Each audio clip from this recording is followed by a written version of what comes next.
From the Chronicle podcast system, this is the NPC podcast of the National Pharmaceutical Congress for August 4, 2021.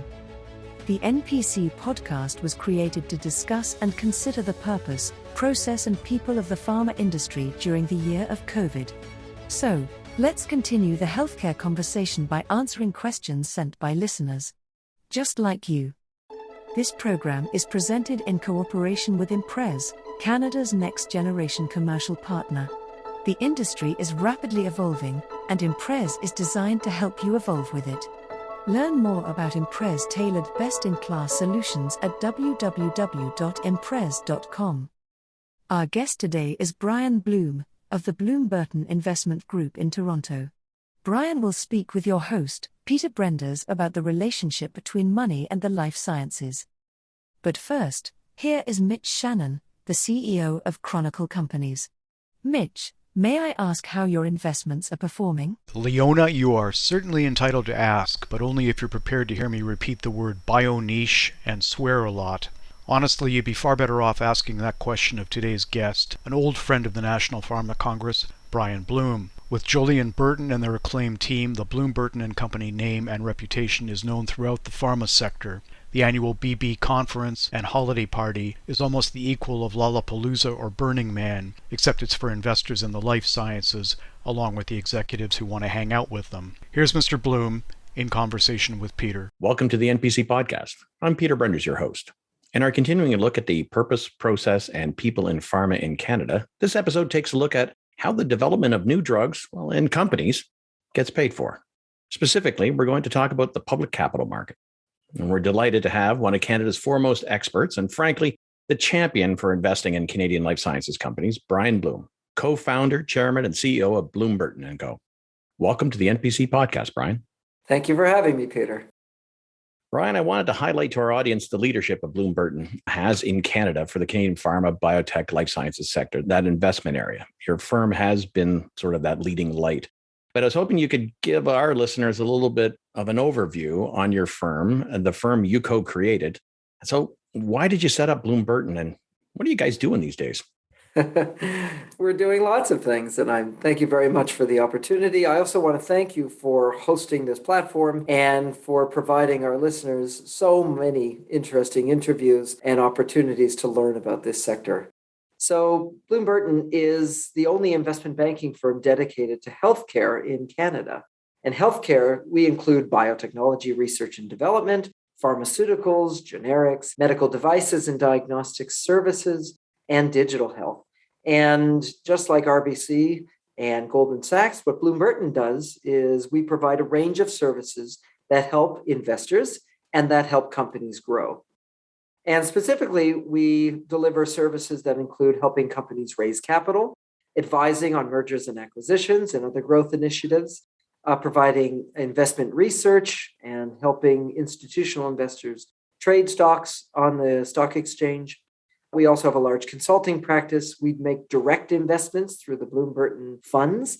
And lastly, we do merchant banking, which is the creation and incubation of entirely new businesses, of which we are their owners and founders. So it's a very large hodgepodge of services, but they work very beautifully together, whether you're a board member of a company or the CEO of a company, or whether you're a venture capital or private equity or hedge fund public market investor. We help investors and companies get together and create great companies together. An amazing suite of services. So last season, we heard from a venture capitalist on the VC approach to investing in companies. And I was hoping you could give us some insight on what the public markets look for. How different are the public markets from the VC perspective in investing? What's the investor mindset here?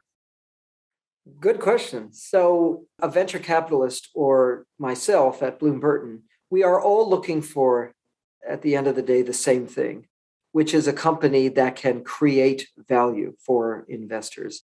And companies create value by either growing sales or profits, or by introducing new products to the market, or by running clinical trials that end up being positive, that then demonstrate that, that they have a product that can cure or be clinically meaningful in cancer or Alzheimer's or an unmet medical need. That is what creating value is. And whether you're a venture capitalist or a public market investor, You're looking to make an investment and for that investment to be worth more in the future. And the way that companies do that is by hitting their milestones and creating value. And if you're a commercial stage company, it's by growing the size of your organization. You're growing your market share, something I'm sure we'll talk about and many of your members and listeners understand. And if you're an R&D stage company, it's actually doing research and development and creating data, clinical evidence, and other things that suggest the value of your intellectual property, even if it's years from market. Venture capitalists, though, have the challenge and in many ways the opportunity of taking their lumps and going through the ups and downs in the private markets with private companies. So it's not in the public eye. So they're trading liquidity for the privacy of being able to grow their companies and control their companies. Public market investors, though, of course, have the opposite. They have liquidity, but they often own less, control less, and have less of a hand in the outcome of what they're investing. I'm thinking about like all the sectors in healthcare that you guys are looking at. I've heard cancer, digital health, those are the preferred areas for investors. I mean, is there truth to that, or what are the hot sectors in healthcare? On the investment side, which can span both private and public markets, we already talked about the concept of generating and growing value. Most value has been created over the past 5 years through research, through R&D stage companies that are translating this enormous amount of genomic and biological and disease biology data that has been learned over the past 10 and 20 years, ever since the genome was sequenced, and all of the powerful laboratory and discovery tools that pharma and universities have deployed to learn more about disease, translating that into precision medicine products and orphan disease products that can be commercialized without big pharma. In other words, small companies that are able to go after a specialty patient population or an orphan patient population where they can hold on to their innovations longer. That has been the path to the most value creation over the past 5 years. So once again, research that's translated into groundbreaking data and evidence clinically that is differentiated and that creates value for patients and doctors and payers and others in the ecosystem, and being able to tap the capital markets, raise hundreds of millions or billions of dollars to continue that research and maybe even commercialize themselves. So in short, it's been an era of the researchers and of biotech, and it certainly has left a lot of specialty pharmaceutical companies and big pharma companies behind. Interesting. So let's a number of questions that come up from that one I'm looking at. So let's talk about some of those that are left behind. So what happened to medical cannabis investing? Oh boy. Wasn't that the hot thing? It was when I think investors and even the pharmaceutical companies themselves finally understood that besides GW Pharma and a few companies that can actually bring prescription and reimbursed medicines to market, the whole field of medical cannabis has turned into one where doctors recommend and patients self-medicate. We consider it a consumer healthcare sector, just like vitamins and supplements and things that are kind of over the counter. It doesn't mean they're not effective. It doesn't mean that they're not part of a pharmacologic approach to treat things like sleep and pain and anxiety. It doesn't mean they're unimportant. But the commercial opportunity is certainly one for consumer healthcare companies, like food and beverage companies, like OTC companies, which are in our sector. Okay, so cannabis is just another consumer product, not really healthcare. Is that the piece I'm picking up on that one? It is consumer healthcare. It's both. Yeah, okay. Well, that's in the next question too. I'm hearing a lot about psychedelics like psilocybin, the magic mushroom future. Is that the new hot thing? For good reason. So, they don't really lend themselves to a broad consumer or recreational use, because to actually have a therapeutic effect in a psychedelic situation, you actually need supervision and concomitant therapy and psychotherapy and things like that. So it actually does lend itself to being more of a healthcare regulated product. The other thing that psychedelics have that cannabis doesn't is the data, even if it has been thus far in smaller trials or academic trials, the data in indications like a treatment-resistant depression and addiction and some other situations is stellar. So most investors and pharma, look at J&J with their Spravato, most pharma companies and investors appreciate that psychedelics deliver serious and meaningful efficacy in serious untreated diseases. And that's why they are being treated and approached seriously by the true biotech and pharma capital markets as a new drug category. Interesting. You talked about sort of the life of spec pharma. The specialty pharma is probably not what it once was, but everything now is more on precision medicine and those niche products and areas. I kind of thought that both were similar. So how do you separate the difference between what was spec pharma and what is sort of that new hot area of more precision medicine? Well, first, let's define specialty pharma. It's effectively a non-big pharma, but whose sole purpose is to commercialize medicines. It doesn't mean that you can't do development as well, and it doesn't mean that you have broad, worldwide, all-situation commercialization like a big pharma. But specialty pharma obviously has the word specialty in its name, and specialty means you specialize in something. It could be a geographic specialization, like just having a sales force in Canada or Latin America or Europe or Asia, or it could be an indication specialization, just focusing on gastrointestinal or ocular or neuromuscular diseases or whatever it may be. And in some cases, it's both. Canada has rare disease or pediatric. You could be specialized in both a geography and both a therapeutic indication or an audience, a certain kind of doctor that you call on or physician that you call on. Value can be created by specialty pharmaceutical companies by introducing new medicines to a region or by better selling medicines that may already be approved instead of to general audience, to a specialty audience. Sales can be higher in the hands of specialty pharma who focus on a few products instead of a huge catalog of hundreds like big pharma. So without question, value can be created by specialty pharmaceutical companies, which is why it's been a great investment theme for decades. It is just being dramatically outshined now by the biotech industry's ability to invent and develop new drugs that have breakthrough effects. And it's also been the victim of, Valiant's buy and slash and, the Martin Shkreli buy a drug and jack up the price 10 times. There's still a hangover from all that specialty pharma peaked and suffered from 5 years ago.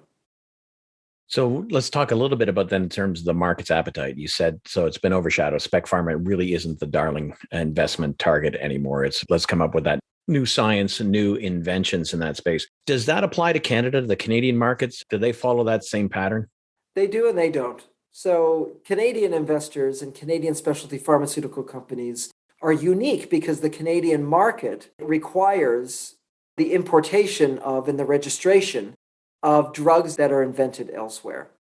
That and the fact that the United States used to have much higher corporate taxes, and Canada, with our agreements with certain Caribbean countries, which is the basis for a lot of companies to have a very, very low, if not zero, corporate tax rate. There was a whole trend for inversion transactions. Canadian companies existed specifically because they were able to co-domicile in the Cayman Islands or in Barbados and in Canada and have single-digit corporate tax rates compared to the United States. That actually meant that over the past many decades, Canada had an overwhelming number that isn't really representative of the opportunity or of our population. We had a huge number of specialty pharma companies. So we just had this huge industry of spec pharmas that were operating in Canada, but also in Canada because there were tax reasons for them to be headquartered here. Canadian investors chase the returns wherever the momentum is. There isn't a lot of specialized healthcare money in Canada. Our Bay Street, compared to the US's Wall Street, has a lot of generalist money or a lot of portfolio managers who run these huge mutual funds. They know everything about oil and gas and mining and banks, but they're very uninterested in healthcare. So when Canadian investors invest in a Canadian healthcare company, being generalists and not specialists, they tend to gravitate towards things that they understand, like a company that sells things, that manufactures things and sells things. So moving out of research and into sales and marketing and reimbursement and commercialization and actually generating profit is something that is more natural for a Canadian investor to invest in. However, recently, over the past few years, Canadian investors have been chasing things that have been hot in the United States, such as biotech and certainly digital health. And COVID has only expanded all of our understanding of the need to transform the delivery of healthcare from, faxes and papers and pencils to and in-person interactions to a situation where we're leveraging more technology. If you're advising some of these Canadian healthcare companies out there looking to raise money, what advice are you giving them? Go after the Canadian public markets, go after the US markets? It depends the company. If the company needs a small quantum of capital, or if they're a revenue stage company, the Canadian public markets is actually a great place for them. So you could be a biotech that needs 10 million to run a phase 2. That is achievable to raise from our Canadian investor audience. But if you need $100 million to finance the development of a huge pipeline, that is not available to you from Canadian investors. And again, if you're a revenue stage company or even a profitable company, there's probably unlimited capital for you in the Canadian capital markets. So whether you're rolling up dental clinics like Dental Corp just did, that is doable in Canada. But again, the more you go on the biotech and research or development side of things, the more you require investors that understand the risks and rewards and intricacies of that kind of work. And that's the kind of investor that doesn't exist in Canada. Or if it does, you can count them on one hand. There's a suite of venture capital funds like Lumira, Genesis, and CTI, and FTQ, and certainly there are fewer in the public market. So let's close with some predictions. So where do you see us in a year? Is this going to be a bull or bear healthcare market? I think we are in the early to mid innings of a long-term bull market that will see lots of volatility and lots of interruptions and, bumps in the road along the way. But I think that we are in the middle of the golden age of medicine right now for many reasons. Again, we're leveraging all that has been learned about many diseases using precise tools in laboratories to understand how diseases are and how we can attack them and solve them. And we have these modern modalities like oligonucleotide therapy and gene editing and gene therapy. These are the tools we have, and they are more precise than small molecules or the chemistries from the 1950s through 1980s. Biotech itself is in the middle of this great long-term boom, and so much value has been created between, let's say, 2010 and 2020. But I think we are in the third or fourth inning of that wave. There's lots of things that we don't control, like interest rates, the amount of risk capital, monetary and fiscal policy, how hot or not other sectors are, like technology, that tend to complement or suck dollars out of our industry. But generally, fundamentally, we are in a great place as a healthcare industry. And also as the whole healthcare industry driven by payers and the fact that governments and companies and as a society, we don't have unlimited spend for healthcare, period. We do have choices to make. And one would think that whether it's in the United States or Canada, whether it's socialized or a market-based system or blend, a dollar spent somewhere may need to be taken away from a dollar spent somewhere else in the healthcare ecosystem.